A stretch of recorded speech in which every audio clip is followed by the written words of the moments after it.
गैर कानूनी गैर मुल्कियों को पाकिस्तान छोड़ने की मोहलत खत्म। आज से गैर कानूनी तौर पर मुकीम गैर मुल्कियों के खिलाफ कानून हरकत में आएगा।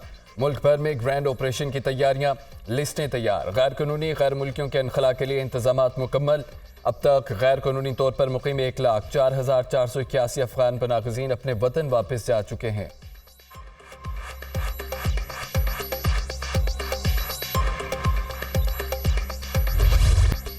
निहत्ते और बेघर फलस्तीनी इसराइली जुल्म का निशाना बन गए। सेहूनी फोर्सेस का गजा में जबाला पनागज़ीन कैंप पर फजाई हमला। 100 से ज्यादा फलस्तीनी शहीद, 150 से ज्यादा जख्मी। इसराइली फौज ने जबालिया कैंप पर 6 बम गिराए। बमबारी से कैंप मुकम्मल तौर पर तबाह हो गया। शहीद होने वालों में बच्चे और खवातीन भी शामिल हैं। कैंप में सैकड़ों फलस्तीनी रिहाइश पजीर थे। अरब मीडिया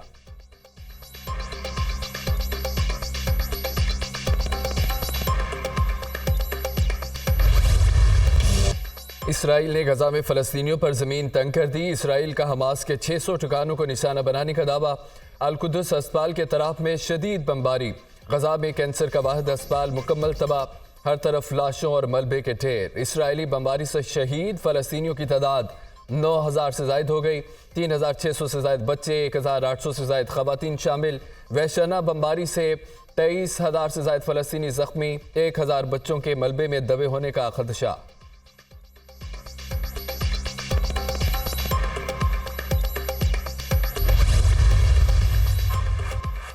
गजा पर इसराइली फौज की वहशना बर्बरियत। सेहूनी फौज की गजा के रहायशी इलाकों पर शदीद तरीन बमबारी से हज़ारों इमारतें मुकम्मल तौर पर तबाह।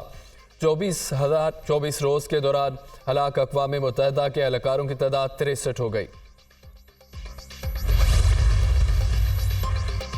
गजा में इसराइल की बदतरीन सफाकियत। हर 10 मिनट में एक बच्चा शहीद। हर रोज़ 420 से ज़ायद बच्चे इसराइली बमबारी से शहीद और ज़ख्मी हो रहे हैं। अक़वाम मुत्तहिदा के इदारा बराए अतफ़ाल यूनिसेफ का इंकशाफ।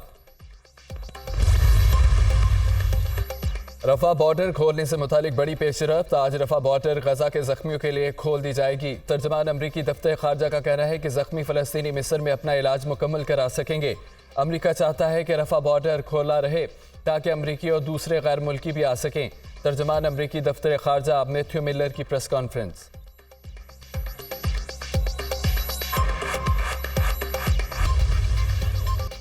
अमरीकी वज़ीर ख़ारजा एंटोनी ब्लिंकन की तकरीर के दौरान सेफ फ़लस्तीन के नारे लग गए। शुरा की जानिब से गजा के बच्चों को बचाओ और जंग बंद करो के नारे।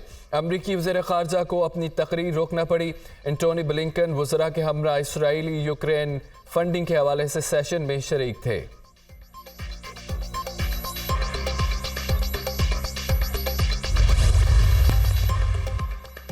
बरतानवी रुकन पार्लियामेंट को गजा में जंगबंदी का मुतालबा महंगा पड़ गया। कंजरवेटिव रुकन पार्लियामेंट पॉल ब्रिस्टो को काबीना से निकाल दिया गया। पॉल ब्रिस्टो ने वज़ीर आज़म रशीद सुनक को गजा में मुस्तकिल जंगबंदी के लिए खत लिखा था। फ़लस्तीनियों के हक में आवाज़ बुलंद करने पर लेबर पार्टी ने भी अपने रुकन पार्लियामेंट एंडी मैकडोनल्ड की रुकनियत मुअत्तल कर दी।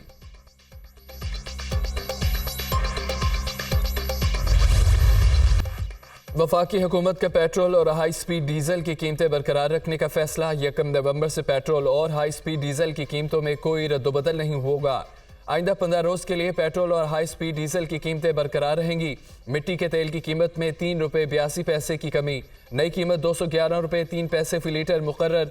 लाइट डीजल ऑयल की कीमत में 3 रुपये 40 पैसे की कमी। नई कीमत 189 रुपये 46 पैसे फी लीटर मुकर्रर। नोटिफिकेशन जारी।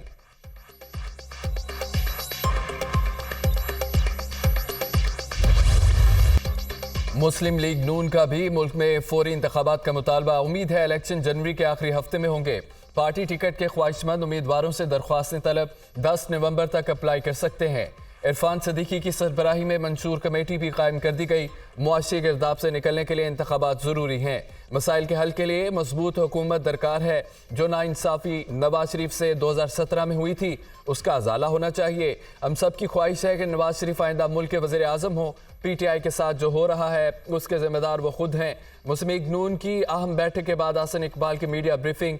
नवाज शरीफ की ज़ेर सदारत इजलास में शहबाज शरीफ, मरियम नवाज, हमजा शहबाज, इसाक डार और दीगर सीनियर रहनुमाओं की शिरकत। आइंदा आम इंतखाबात में पार्टी की हिकमत अमली पर अहम फैसले।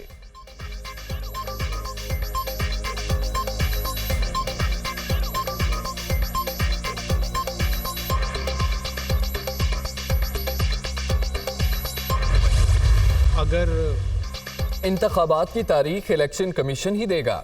मैं भी वोट डालने के लिए उतना ही बेचैन हूँ जितना आप। पीटीआई के इलेक्शन लड़ने और कोई पाबंदी नहीं है। हम भी चाहते हैं कि मुल्क में एक मुस्तकिल हुकूमत आए। रजिस्टर्ड अफगान मुहाजिरीन को वापस नहीं भेज रहे। गैर कानूनी मुकीम तारकीन वतन को अपने मुल्क में भेजा जा रहा है। बहुत से लोग बगैर किसी दस्तावेजात के कई साल से रिहाइश पजीर हैं। ये लोग वापस जाएं और कानूनी तौर पर वापस आएं। किसी की इमलाक पर कब्जा करना या हत्याना हमारा मकसद नहीं। मिलिट्री कोर्ट से मुतालिक फैसले पर अपील में जा रहे हैं। निगरान वज़ीर आज़म अनवारुल हक काकड़ की मीडिया से गुफ्तगू।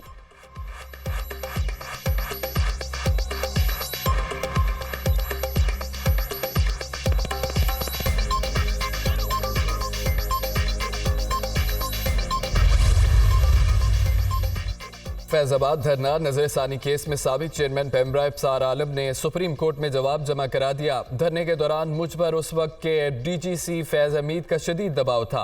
पेमरा कानून की खिलाफवर्जी पर एक निजी चैनल को बंद किया तो फैज हमीद ने बुलाकर बाकी चैनल्स को भी बंद करने का कहा। हुसैन खाकानी पर पाबंदी आयद करने के लिए दबाव डाला। अप्रैल 2017 में उस वक्त के वज़ीर आज़म नवाज शरीफ, चीफ जस्टिस साकिब निसार और आर्मी चीफ को खत लिखकर दबाव से मुतालिक बताया था। साबिक चेयरमैन पेमरा के बयान का मतन।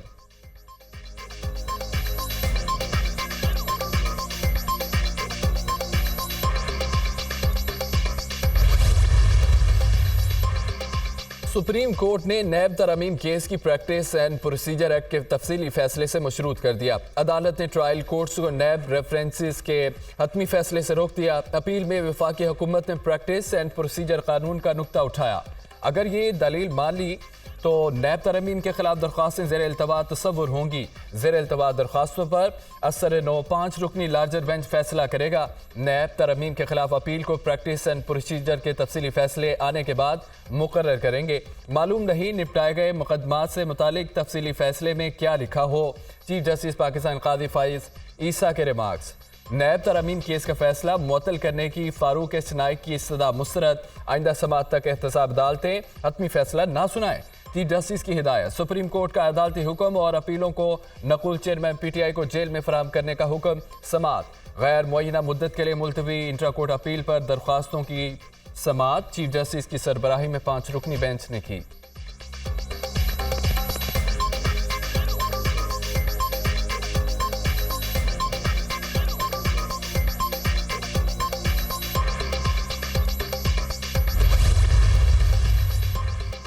क्या सारी नैब तरमीम फैसले से उड़ गई या कुछ बाकी हैं?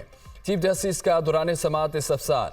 जो तीसरी तरमीम आई उन्हें छिड़ा ही नहीं गया। पहली और तीसरी तरमीम में से कुछ ख़त्म कर दी गई, कुछ बाकी हैं। फारूक एच नाइक का जवाब। अदालत ने तरमीम कलअदम करार देनी थी तो तीनों कर देती। तीसरी तरमीम मई में आई। इसके बाद भी 6 समातें हुई हैं। तीनों नैब तरमीम का आपस में बराह रास्त ताल्लुक है। दरख्वास्त गुजार के पास काफ़ी वक्त था। वो तीसरी तरमीम पर अपनी दरख्वास्त बदल सकता था। चीफ जस्टिस के रिमार्क। फैसले में जिस ग्राउंड पर इंसार किया गया उसका तीसरी तरमीम से ताल्लुक है। तीसरी तरमीम को छिड़े बगैर वो फैसले कैसे कर सकते थे? जस्टिस अतर मुनल्ला के रिमार्क्स।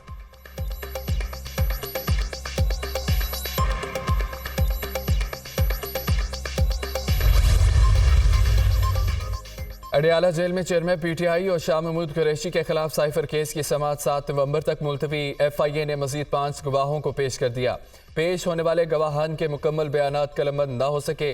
अदालत ने तमाम 10 गवाहान को दोबारा नोटिस जारी कर दिए। साइफर केस में इस्लामाबाद हाई कोर्ट ने शाह महमूद कुरैशी की ट्रायल से मुतालिक दस्तावेजात फराहम की। दरख्वास्त पर समाअत आइंदा हफ्ते तक मुलतवी कर दी।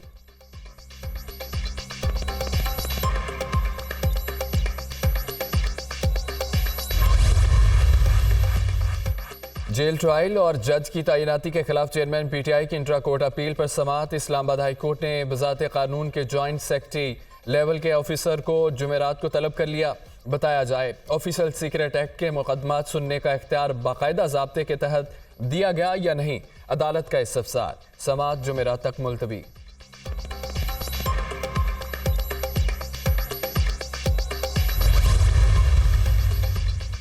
तोशा खाना और अलकादिर ट्रस्ट केस। बुशरा बीबी की अबूरी जमानत में 15 नवंबर तक तोसी। अदालत दरख्वास्त निपटाती है, नैब फिर तलब कर लेता है। एक तरफ नैब नवाज शरीफ के केस में बगैर नोटिस के पेश हो जाता है, दूसरी तरफ 9 मई को नैब चेयरमैन पीटीआई को अगवा कर लेता है। वकील बुशरा बीबी के दलाइल, चेयरमैन पीटीआई को अगवा नहीं किया, वो गिरफ्तारी थी। तफ्तीशी ऑफिसर बता चुके हैं अभी बुशरा बीबी के वारंट गिरफ्तारी जारी नहीं किए, ना ही अभी तक गिरफ्तार करना चाहते हैं। नैब प्रोसिक्यूटर का जवाब, आइंदा समात पर बुशरा बीबी बेशक ना आए, वकील आ जाए। एहतसाब अदालत की हिदायत, जाली रसीदों के केस में चेयरमैन पीटीआई और बुशरा बीबी की अबूरी जमानत में 14 नवंबर तक तोसी।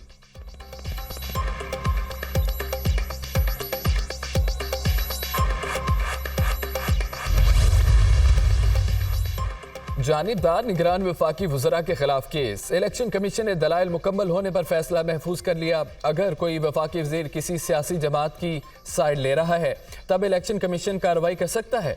आप समझते हैं 2 वज़ीर अगर निगरान हुकूमत में होंगे तो इलेक्शन पर असरअंदाज होंगे? चीफ इलेक्शन कमीशन का वकील से इस्तफसार। गुज़िश्ता हुकूमत में फवाद हसन फवाद और आहत चीमा अहम पोस्टों पर फाइज थे। दरख्वास्त गुजार सैयद अजीजुद्दीन के दलाइल, निगरान वज़रा अपने दोस्तों को फवाइद देंगे। वकील अजीजुद्दीन का खेल का खदशे का इजहार, निगरान वज़रा सिविल सर्वेंट्स हैं, उनका किसी सियासी जमात से ताल्लुक नहीं होता। एडिशनल अटॉर्नी जनरल, निगरान सेटअप को न्यूट्रल नजर आना चाहिए। Chief election commissioner.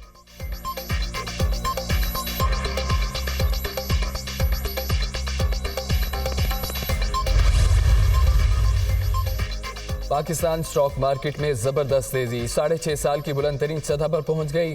51,920 पॉइंट्स पर बंद। ओपन और इंटरबैंक में डॉलर की कीमत में इजाफा। इंटरबैंक में डॉलर 52 पैसे इजाफे के बाद 281 रुपये 41 पैसे पर बंद। ओपन मार्केट में डॉलर की कीमत में 50 पैसे इजाफा, रिकॉर्ड 283 रुपये पर फरोख्त।